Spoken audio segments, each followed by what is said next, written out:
بسم اللہ الرحمن الرحیم الحمد للہ رب العالمین والصلاة والسلام علی سید الانبیاء والمرسلین اما بعد فاعوذ باللہ من الشیطان الرجیم بسم اللہ الرحمن الرحیم وَيُعَلِّمُهُمُ الْكِتَابَ وَالْحِكْمَةَ وَالتَّوْرَاةَ وَالْإِنْجِيلَ وَرَسُولًا إِلَى بَنِي إِسْرَائِيلَ أَنِّي قَدْ جِئْتُكُمْ بِآيَاتٍ مِّن رَّبِّكُمْ أَنِّي يَخْلُقُ لَكُم مِّنَ الطِّينِ كَهَيْئَةِ الطَّيْرِ فَأَنفُخُ فِيهِ فَيَكُونُ طَيْرًا بِإِذْنِ اللَّهِ وَأُبْرِئُ الْأَكْمَهَ وَالْأَبْرَصَ وَأُحْيِي الْمَوْتَى بِإِذْنِ اللَّهِ وَأُنَبِّئُكُم بِمَا تَأْكُلُونَ وَمَا تَدَّخِرُونَ فِي بُيُوتِكُمْ إِنَّ فِي ذَلِكَ لَآيَاتًا لَكُمْ إِن كُنتُم مُّؤْمِنِينَ صدق اللہ العظیم۔ ترجمہ کنز الایمان۔ اور اللہ اسے سکھائے گا کتاب اور حکمت اور توریت اور انجیل، اور رسول ہوگا بنی اسرائیل کی طرف یہ فرماتا ہوا کہ میں تمہارے پاس ایک نشانی لایا ہوں تمہارے رب کی طرف سے کہ میں تمہارے لیے مٹی سے پرند کی سی مورت بناتا ہوں، پھر اس میں پھونک مارتا ہوں تو فوراً پرند ہو جاتی ہے اللہ کے حکم سے، اور میں شفا دیتا ہوں مادر ذات اندھے اور سفید داغ والے کو، اور میں مردے جلاتا ہوں اللہ کے حکم سے، اور تمہیں بتاتا ہوں جو تم کھاتے ہو اور جو اپنے گھروں میں جمع کر رکھتے ہو، بے شک ان باتوں میں تمہارے لیے بڑی نشانی ہے اگر تم ایمان رکھتے ہو۔ تفسیر سیرۃ الجناح۔ وَرَسُولًا إِلَى بَنِي إِسْرَائِيلَ، اور بنی اسرائیل کی طرف رسول ہوگا۔ اللہ تعالیٰ نے حضرت عیسیٰ علیہ السلام کو بنی اسرائیل کی طرف رسول بنا کر بھیجا، اور دلیل کے طور پر اس زمانے کے حالات کے موافق بہت سے معجزات عطا فرمائے۔ آیت سے معلوم ہوا کہ حضرت عیسیٰ علیہ السلام سے بنی اسرائیل کے نبی تھے۔ یہی بات موجودہ بائبل میں بھی موجود ہے۔ اس میں حضرت عیسیٰ علیہ السلام کے 5 معجزات کا بیان ہے۔ نمبر 1، مٹی سے پرندے کی صورت بنا کر پھونک مارنا اور اس سے حقیقی پرندہ بن جانا۔ 2، پیدائشی اندھوں کو آنکھوں کا نور عطا فرما دینا، کوڑ کے مریضوں کو شفا یاب کر دینا، مردوں کو زندہ کر دینا، غیب کی خبریں دینا۔ حضرت عیسیٰ علیہ السلام کے معجزات کی تفصیل۔ نمبر 1، پرندے پیدا کرنا۔ جب حضرت عیسیٰ علیہ السلام نے نبوت کا دعویٰ کیا اور معجزات دکھائے تو لوگوں نے درخواست کی کہ آپ علیہ السلام ایک چمگادڑ پیدا کریں۔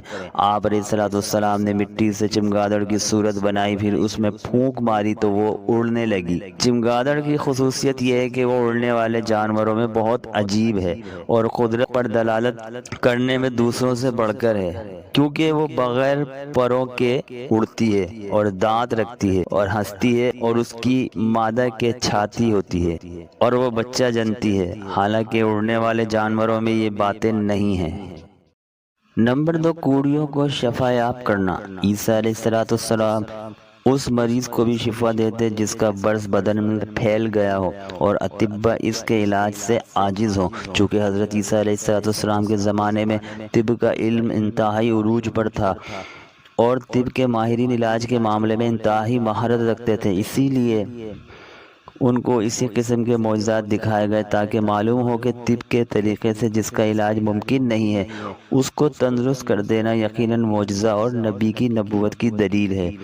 حضرت وہب بن مبا رضی اللہ تعالیٰ عنہ کا قول ہے کہ اکثر حضرت عیسیٰ علیہ السلام کے پاس ایک دن میں 50 ہزار مریضوں کا اجتماع ہو جاتا تھا۔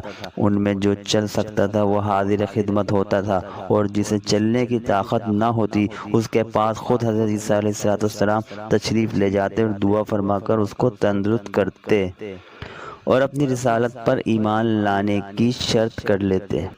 نمبر 3، مردوں کو زندہ کرنا، حضرت عبداللہ بن عباس رضی اللہ تعالی عنہما نے فرمایا کہ حضرت عیسیٰ علیہ السلام نے 4 شخصوں کو زندہ کیا۔ ایک آذر جس کو آپ علیہ السلام کے ساتھ مخلصانہ محبت تھی، جب اس کی حالت نازک ہوئی تو اس کی بہن نے آپ علیہ السلام کو اطلاع دی، مگر وہ آپ علیہ السلام سے 3 روز کی مسافت کے فاصلے پر تھا۔ جب آپ علیہ السلام 3 روز میں وہاں پہنچے تو معلوم ہوا کہ اس کے انتقال کو 3 روز ہو چکے ہیں۔ آپ علیہ السلام نے اس کی بہن سے فرمایا، ہمیں اس کی قبر پر لے چل۔ وہ لے گئی۔ آپ علیہ السلام نے اللہ تعالیٰ سے دعا فرمائی، جس سے عادل حکم الہی سے زندہ ہو کر قبر سے باہر آ گیا اور مدت تک زندہ رہا اور اس کے ہاں اولاد ہوئی۔ دوسرا ایک بڑھیا کا لڑکا تھا جس کا جنازہ حضرت عیسیٰ علیہ السلام کے سامنے جا رہا تھا۔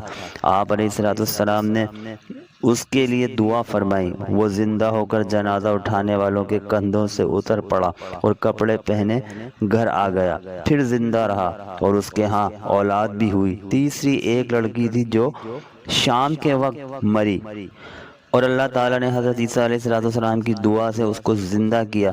چوتھے سام بن نوح تھے جن کی وفات کو ہزاروں برس گزر چکے تھے۔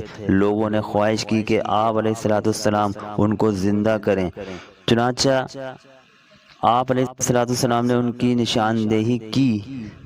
آپ علیہ السلام نے ان کی نشاندہی سے قبر پر پہنچے اور اللہ تعالیٰ سے دعا کی۔ سامنے سنا کہ کوئی کہنے والا کہتا ہے، عاجب روح اللہ، یعنی حضرت عیسیٰ روح اللہ علیہ السلام کی بات سن۔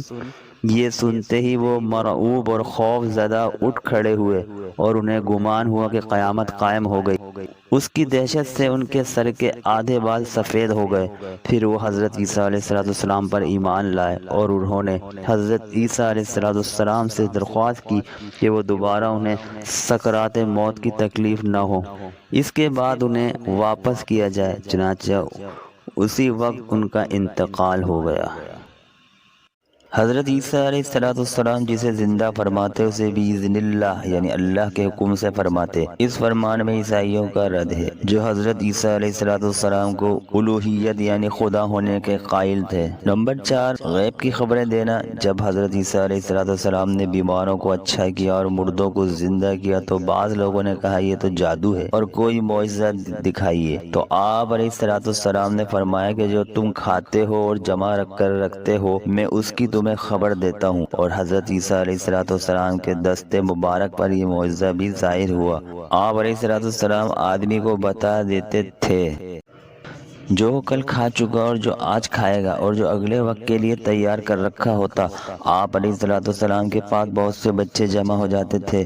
آپ علیہ السلام انہیں بتاتے تھے کہ تمہارے گھر فلاں چیز تیار ہوئی ہے، تمہارے گھر والوں نے فلاں چیز کھائی ہے، فلاں چیز تمہارے لیے بچا کر رکھی ہے۔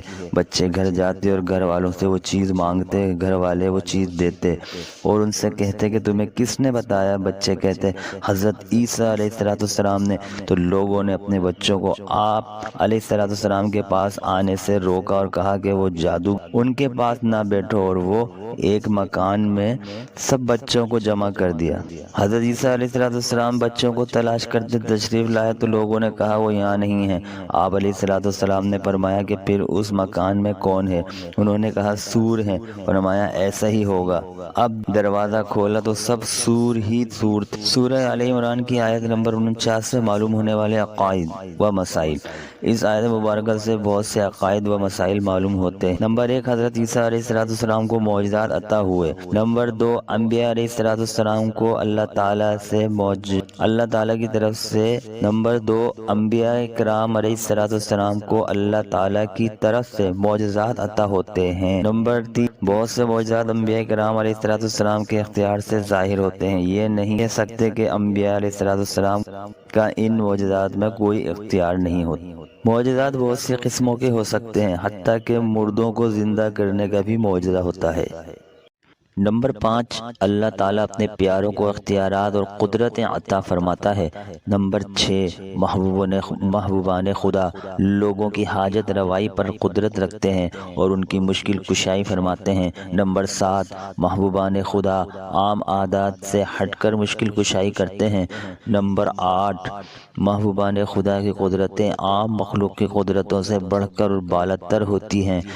نمبر 9، محبوبان خدا شفا بھی بخشتے ہیں۔ نمبر 10، اللہ تعالیٰ اپنے پیاروں کی دعائیں قبول فرماتا ہے، اسی لیے بطور خاص اولیاء کرام رحمۃ اللہ تعالیٰ علیہم اور محبوبان خدا کی بارگاہ میں عرض کی جاتی ہے کہ آپ اللہ تعالیٰ کی بارگاہ میں ہماری سفارش فرما دیں اور ہمارے لیے دعا کر دیں۔ نمبر 11، محبوبان خدا کے تمام اختیارات اللہ عز و جل کی عطا اور اجازت سے ہوتے ہیں۔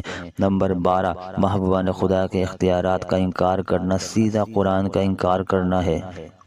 نمبر 13، محبوبان خدا کے لیے قدرت و اختیار ماننا شرک نہیں، ورنہ معاذ اللہ قرآن پاک کی تعلیمات کو کیا کہیں گے۔ نمبر 14، شفا دینے، مشکلات دور کرنے وغیرہ کے الفاظ اللہ تعالیٰ کے علاوہ کسی اور کے لیے استعمال کرنا شرک نہیں، لہذا یہ کہنا جائز ہے کہ رسول اللہ صلی اللہ تعالیٰ علیہ وآلہ وسلم مشکل کشا اور دافع البلا ہیں۔